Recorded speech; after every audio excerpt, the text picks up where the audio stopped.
Hello and welcome to this special show on Rajya Sabha television, wherein we bring you the technological interventions as far as India's fight against COVID-19 is concerned. And today, in this particular episode, we will talk about an app which is helping the health workers and the people of our country as well to try and ensure that they have the information whether or not they have come in contact with any COVID positive person. Now, the app is known as Aarogya Setu App. This was launched by the Government of India on 2nd of April, and in almost 10 odd days, more than 3 crore people have downloaded this app on their mobile phones. Now, this particular app has several features which enables anybody who has this particular app on the mobile phone to know whether they have come in touch with a COVID positive person. Also, they can do a self-assessment of their health situation and also volunteer for any help if required at any particular stage. So let's begin the show, and let me first introduce the three guests who are with us on this particular show. We have with us the Director General of National Informatics Center, Ms. Neeta Verma. We are also joined by Professor Rajiv Dasgupta of JNU, and we also have with us Mr. Subimal Bhattacharjee, the cyber technology expert. And let's begin the show with the Director General of National Informatics Center, Ms. Neeta Verma. Ms. Verma, let us first try and understand what exactly is this app that is Arogya Setu App. What are the features it has? And in terms of the working of this particular app, how does it work, and why is it necessary that all of us should have this Arogya Setu app installed on our mobile phones? Arogya Setu app is designed to help us keep safe, keep informed, and also help us combat spread of COVID-19. It is indeed an essential tool in our fight against COVID-19. App can be downloaded from Google Play Store or Apple Store. It is available in many Indian languages as well as English and Hindi. This app has essentially three components. First is it has a self-assessment component in which it gives opportunity to the user to undergo a self-assessment where a person is supposed to share his health condition, his contact history, as well as his travel history. Basis this, his status is set from green, amber to red. And he is advised whether he should simply stay, if he's in safe zone, stay at home, follow all those hand hygienes, sanitize, and all other advisories. Or if he has to get into a self-quarantine mode, or he should contact a doctor or visit the hospital. It also provides us the advisories issued from government from time to time in different languages. And these advisories are pushed to you depending on what profession you belong to. Are you a delivery person? Are you a healthcare professional? Or are you a law enforcement agency? Another very important thing, which is the topic of your talk today, is the contact tracing. How it works is that when you download this app, it essentially captures your Bluetooth data as well as GPS data. But all these data in a highly encrypted fashion is kept on your phone only. It is only when you report that you are COVID-19 positive, this data is shared with the government servers. There it is analyzed and found that which all persons you have come in contact with. And then those persons are alerted depending on the algorithm, whether what is your risk depending on your contact duration and the contact time with that person, and then advised to either go to the hospital or be in self-quarantine mode. But this data is, while it is at the phone, it is kept in encrypted fashion. And when it is stored at that time, only the Bluetooth data is stored. No names, no contact details, no phone numbers, those things are not shared into it. And on the server also, it is uses only to alert all those persons who have by mistake come in contact or unknowingly have come in contact with those COVID-19 positive patients. Because see, please understand, the challenge with this COVID-19 infection is the person himself for quite a few days be asymptomatic. He may not know that he is the carrier of COVID-19 and spreading the virus. So unknowingly, he might have come in contact with many people. And and therefore this app basically helps all those people by alerting them that they have come in contact in the last, and that too it picks up data only for the last 14 days, which is as per the government guidelines are concerned. Okay. Miss Verma, I'd like to jump in here with one specific question. Now that it has been almost more than 10, 11 days since this particular app was launched, and 3 crore or more than that downloads have happened. So, do we have any data to analyze further that how this particular app is helping in terms of achieving the objectives with which this particular app was made? That is, informing people that they might have come in touch with the COVID positive cases or assessing their health situation as well. Is there a data for that as of now with us? See, as you already know, 3.6 crore people have already downloaded this app. They are submitting their self-assessment, and basis that data is being shared on almost real-time basis with these users. Okay, and you're pointing about how this is very important in terms of two aspects. Not only telling people whether they have come in contact with the COVID positive cases, but also the self-assessment aspect. So, how does the self-assessment aspect works here? See, there is already, as you must have seen, there are set of questions which has been prescribed by Ministry of Health, where it basically asks what is your health condition, are you having any comorbidity condition, or have you come in contact with somebody who was COVID positive, or you have any travel history, or are you having any symptoms as of today, cough, fever, and all those. It basically asks in a very simple language, in multiple languages this app can be used. You basically share your conditions and then it advises you. Here I like to say it is very pertinent and responsibility of we citizens that we share our health condition accurately, because if we Okay. not share our health condition accurately, we cannot get the right advice from the app. Okay, let me bring in Professor Dasgupta here as well from the JNU's Center for Community Health Sciences. Professor Dasgupta, if we look at the concept of contact tracing, why is it that this aspect is really, really crucial in our fight against COVID-19? Contact tracing is a very basic principle of any communicable disease control.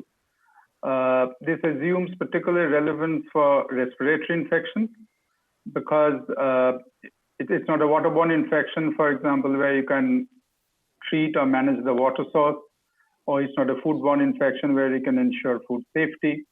Also, we don't know who is infective and who isn't, and it transmits very easily through cough, sneeze, or even an aerosol. Therefore, contact tracing is very crucial if one person who is, in this case, COVID-19 positive, has come in contact with others, be it in the household or in the neighborhood or in a marketplace or in an institution. Mm-hmm. Now, classically, contact tracing is done through personal interviews by actually listing who he or she has come in contact with and reaching out to each of them.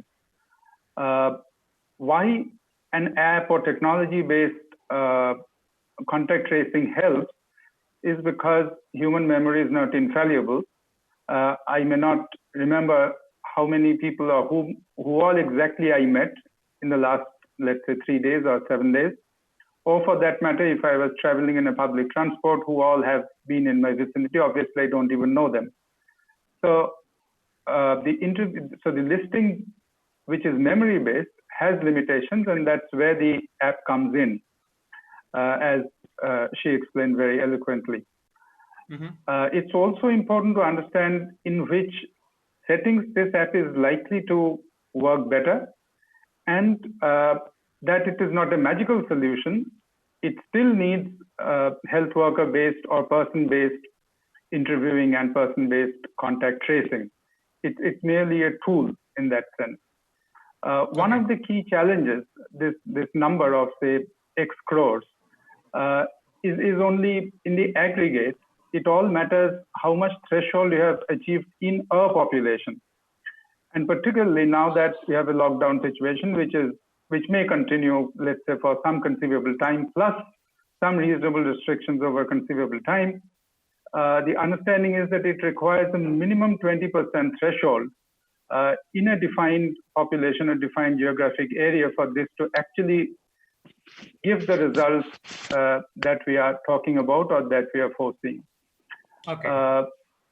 The second important thing is, and we can talk about other things later, is that one would still require human interviewer-based collection of details, and you just can't control whole of this in remote, so to say, which is the model that South Korea followed.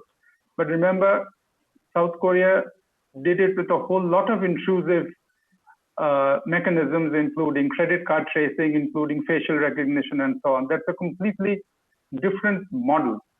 Here, I believe what we are trying to do is to find a good, sensible hybrid of the two. Okay. And a sort of a bridge between the health workers and the common people, the citizens. But that's how it works. Yeah, but it means that the app developers will have to keep closely working with the epidemiologists, because all apps come with glitches. All apps need to be constantly improved, and this should be no exception, and therefore this close collaboration is very crucial. Let's now bring in Mr. Subimal Bhattacharjee. Mr. Subimal, what are your views as far as the technological aspect of this particular app is concerned, vis-a-vis the purpose for which this particular app was built? First and foremost, I would like to really congratulate NIC for bringing out an app like this, because many issues which we have seen in this country in the last few weeks, as we are encountering this pandemic, is that a lot of people have even been trying to hide their situations. So I think even if there is a good human intent in many cases, but there are also that element that who would want to hide, and also this technology is the only way that you can catch everyone and try and ensure that from a public health point of view are able to cover the whole spectrum. Now, having said so, Vishal, I would think when you employ technology for such a large collection of information, and mind you, here there are two aspects of technology that is being used. One is the Bluetooth technology that is basically enabling you to find out who all have been in close contact around you. And two, the location, GPS-based location technology, which is actually giving the location of particular contact. So while if you see that what Apple and Google are planning to launch, that framework, they have only remained on the Bluetooth part, we have gone a step ahead, and we have actually looked at both the Bluetooth as well as the locational aspect. Mr. Subimal, let's bring in another aspect here as well, that is data privacy, and that's a very important angle. So what are your thoughts as far as this particular app is concerned and the aspect of data privacy? Yeah, I think she has explained it very well, that the data that is there, it is residing in the app in your device. And whatever even goes to the cloud, that also goes in a very encrypted form. But if you look at the larger policy aspect of Vishal around data privacy in the country, mind you, we are just short of the personal data protection bill, which is still in Parliament and now going through the select committee. But if you go back and look at the current scenario, the IT Act, under the IT Act, the rules that were notified in April 2011, they very clearly say what is the sensitive personal data. And much of the data that the DG mentioned about, they fall into the sensitive personal data. Now, a collection of sensitive personal data and how do you deal with it, that has been defined. And this whole aspect that is being done by the Government of India. So Government of India, through its authorized agency, has developed an app. The collection of the data is remaining with the government, and then the privacy policy that has been very well mentioned in the app that mentions very clearly, what is the data being used for, how long can it remain. There is a 30-day provision that, if there isn't anything, that the data is purged and it goes away from your device as well as from the cloud.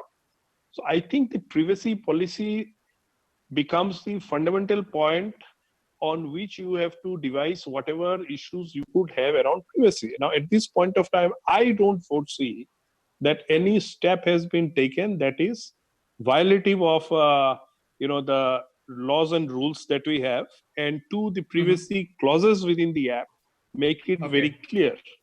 Okay, let's move on to another aspect, and let me bring Ms. Verma again here.